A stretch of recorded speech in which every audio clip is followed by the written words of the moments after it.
Bonjour, nous allons aborder aujourd'hui le thème de la gestion des tickets pour les contrats informatiques. Alors, le principe est très simple.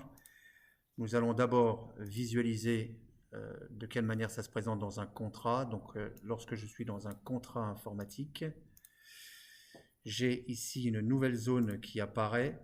Voilà, je vais la mettre en surbrillance. Ici, une zone qui apparaît dans laquelle on va définir par défaut les tickets autorisés. Donc là, j'ai fait des tests, donc on voit qu'il y a déjà 20 tickets autorisés sur la période.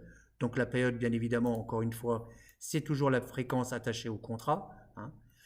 Donc le nombre de tickets attachés. Si j'ai déjà eu des tickets ouverts, là en l'occurrence, j'en ai déjà eu 2, et donc il me donne les tickets disponibles. Tout ceci dans le but de pouvoir à un moment donné nous alerter en nous disant attention, il n'y a plus de tickets disponibles sur la période. On va voir tout à l'heure de quelle manière ça se présente. Donc on va maintenant ensemble définir par le module SAV une gestion de tickets.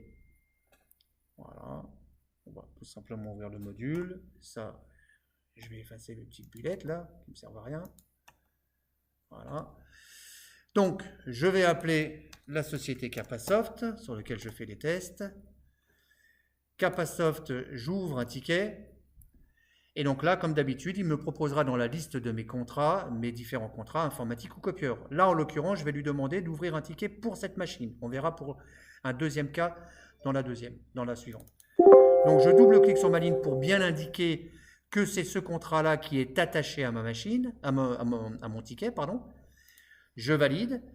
Je saisis, comme d'habitude, mon ticket. Je rentre toutes mes informations. Ça ne change pas. Je ne vais pas rentrer dans le détail. Je valide mon ticket, je ferme. Je vais retourner maintenant sur les contrats, en l'occurrence le contrat 2114. Et donc, on voit de quelle manière ça se caractérise. On voit ici que mon ticket a été pris en compte. J'ai 8 tickets ouverts, il m'en reste 7 disponibles.